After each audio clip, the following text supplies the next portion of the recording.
You're listening to the EFL Fan Network with me, Dan Fudge, with you till 6. Sticking with the high-profile sackings in League One, let's discuss Matt Bloomfield at Luton Town.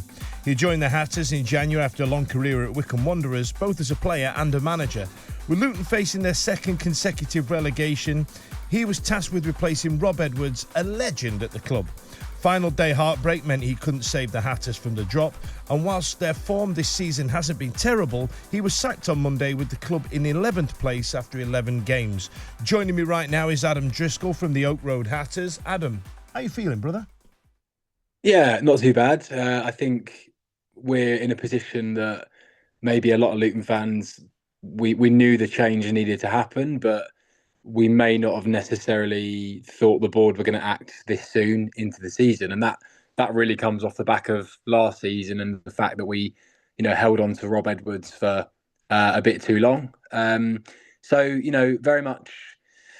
very much a needed change, but it's going to be interesting to see which direction we go in with our next appointment.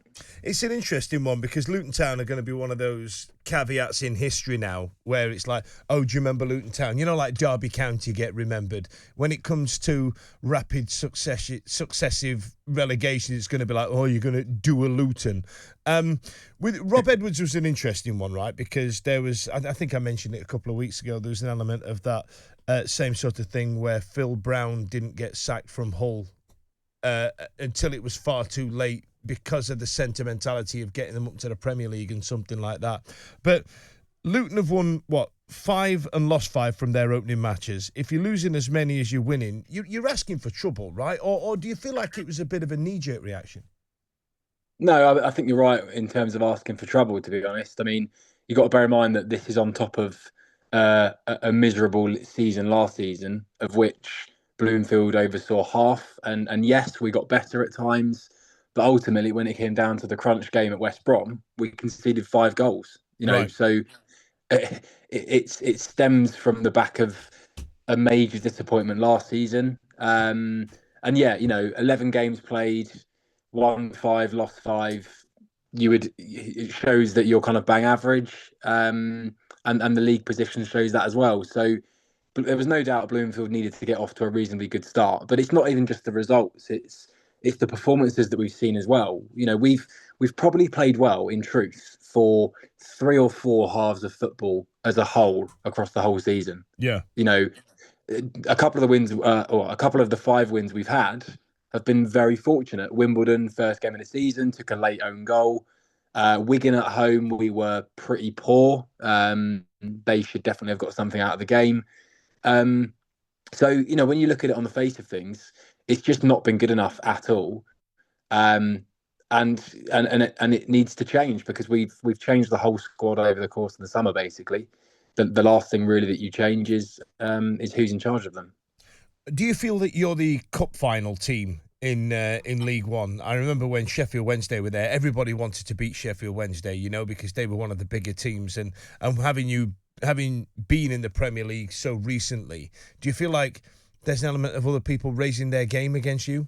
I think at the start of the season, we were potentially, everybody's cup final, but the performances that we've put in so far this season, I think teams now look at it and think they can beat us on merit. And last night we went away to Cambridge in the trophy, played a pretty much a first team. They've made 10 changes and they beat us 3-1. So I don't think clubs necessarily need to raise their game against us right now because they're coming up against a team that are low in confidence, are obviously in a period where we're going to be in a period of transition. So yeah, I think it probably was on paper everyone's cup final, but now they are looking at it fairly and thinking they can get something from the game against us.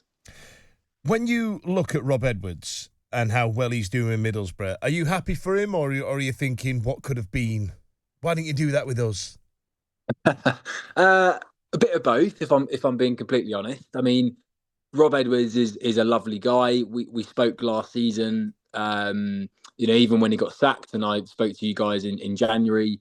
The overriding message was that he is a lovely guy and is a great ambassador for whoever he represents, and that remains today. Obviously, at the same time, you are thinking, well, here we are sitting mid-table League One, and he's sitting top of the Championship. But then it does lend itself to Luton fans thinking, well, where does the problem actually lie? How deep rooted in the club is it?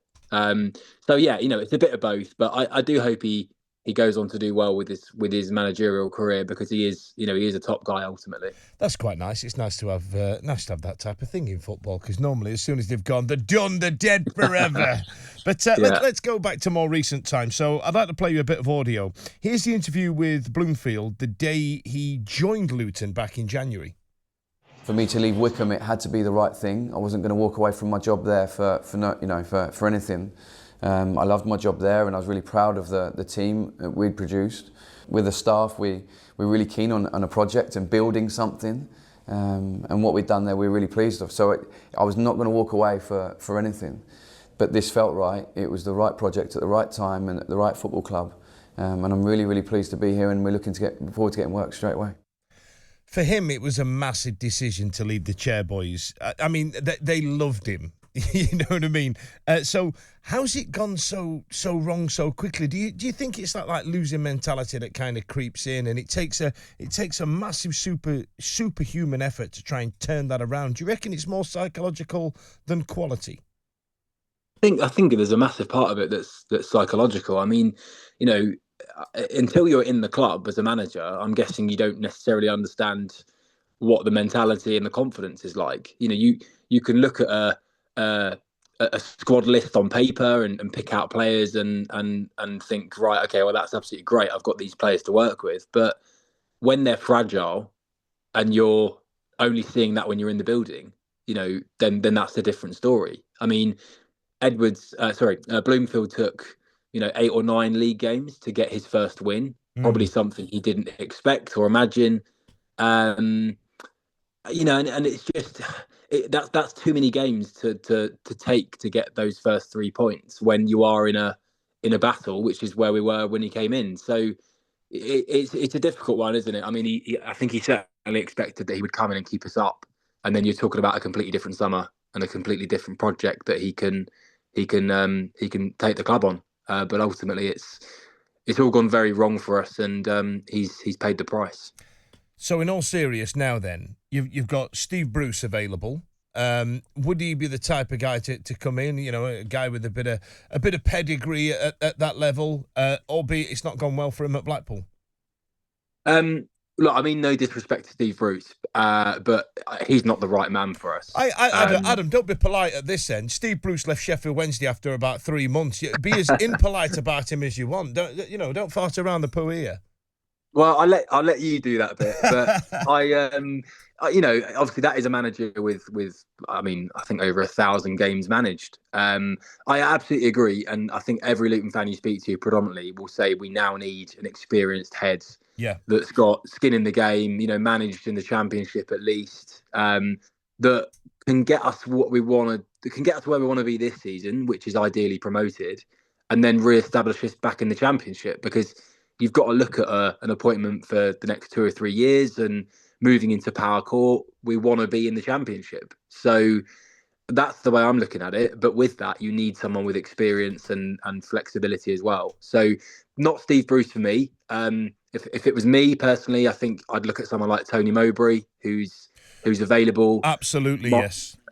Yeah, and someone else I really admire is in a job at Oxford is Gary Rowett, and I think, yes, it might be difficult to get him out of Oxford, but we do have relatively deep pockets when we want to have them. So I don't think that's impossible, albeit maybe more of a difficult one. But someone of those sort of moulds with experience is absolutely the way I think we need to go.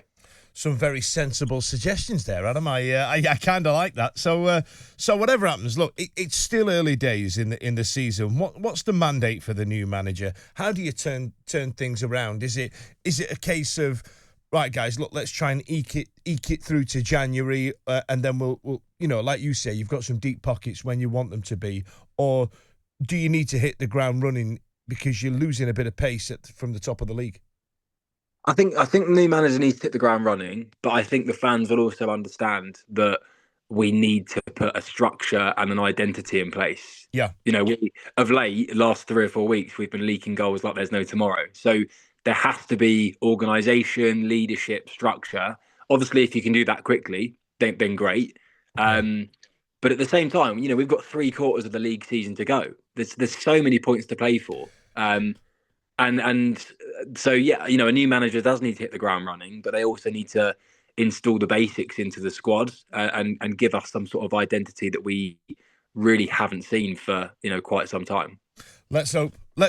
Listen, Adam, thanks a lot, man. That was absolutely wonderful. I appreciate your time. You're listening to the Fan Network show on TalkSport 2 with Sky Sports, the home of the EFL. With over 1,000 live matches, stream Sky Sports coverage of the EFL on Now. 18 plus stream via internet, terms apply.